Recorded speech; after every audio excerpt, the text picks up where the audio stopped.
How is preparing for the NFL draft? What goes into that? I love it. I love it. I start in January. So I start doing players. Here's how I view my role in that. I'm not an analyst. I'm not an evaluator of Yeah. players. I can't pretend I am. I wouldn't pretend I am. No one wants to hear my evaluation of any of these players. I try and aggregate all of the information that is possible about all of the players that are going to be drafted in the first 3 rounds, which are the 2 nights that I do, so that I can synthesize it in as digestible a fashion as possible for the audience that is watching, and put Mel and Lewis and Booger and Shefty and everyone else in the best positions to do the show the best they can do it. That people are not tuning in to hear what I have to say. They're tuning in to hear what they have to say. So I start in January, right after the last game, right after the championship game, and I start doing players. And I try and have just some working knowledge of every player who's going to be drafted. First and foremost, how to pronounce their name. That to me would be the biggest shame, would be that this kid works his whole life to get drafted into the NFL, and some dopey host on ESPN said his name wrong. So that's my first concern. And then I try and have, for the guys who are likely to be drafted on the first night, I'll try and have a paragraph. For the guys who are going to be drafted in the second and into the third round, I'll try and have like a good fact or two about them that I think are interesting. And like, for example, one of the players, God, it all happened so fast that I've forgotten who it was, but my favorite note that I had this year was one of the players was born on February 29th.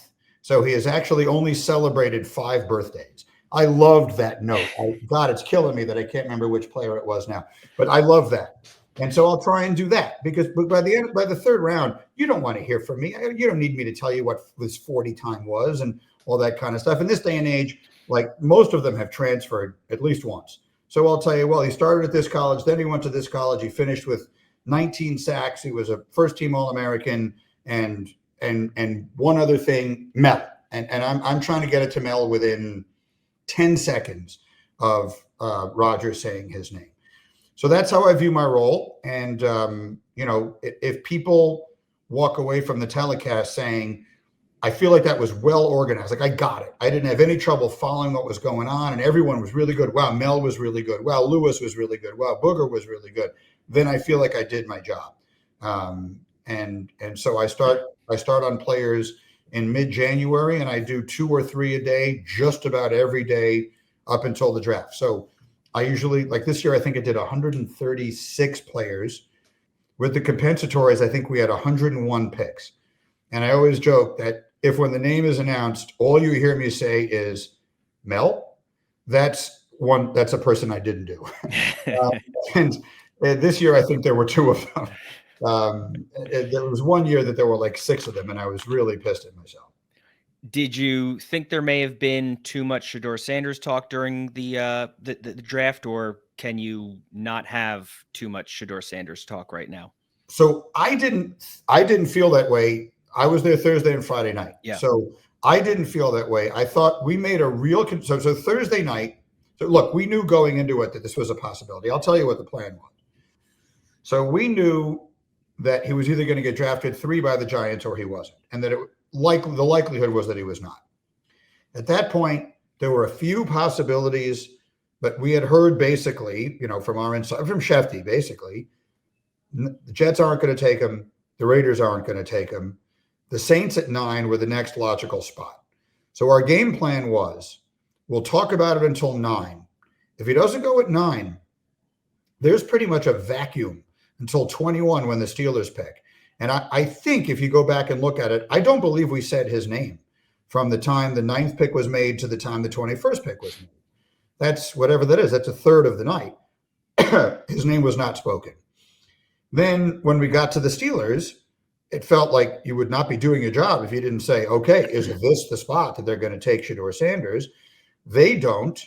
And then I think we sort of touched on it a few times as the night went on, like, could we see a trade up here? But we really didn't talk about it that much. The second night, when it started really snowballing, it became, I think it would have been journalistically irresponsible, if that doesn't sound ridiculous in this context, not to talk about it at least a little I mean, it was the most astonishing thing that has happened in the draft, forgetting my 5 years, that I can ever remember. This is a player that at one point in the process, people thought was going to go in the top 5, and he wound up going in the 5th round. There was obviously a lot more going on than just his ability, because there was not one evaluation. I read every mock draft. I read every word that every evaluator wrote or spoke in the 4 months leading up to the draft. There's not one person who didn't think at worst that he was a second-round talent. So for a second-round talent at that position to go in the 5th round is a monumental story. So I think to cover it thoroughly and fully and enthusiastically, if that's the right word, was 100% the right thing to do.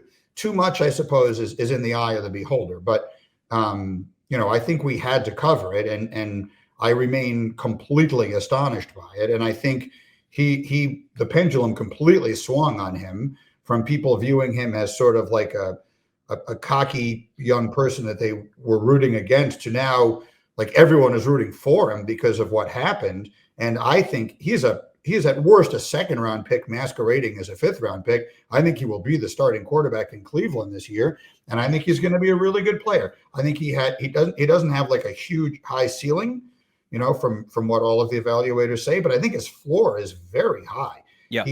All the stuff that good quarterbacks do, everyone tells me he's great at. So I think he's going to be a good player.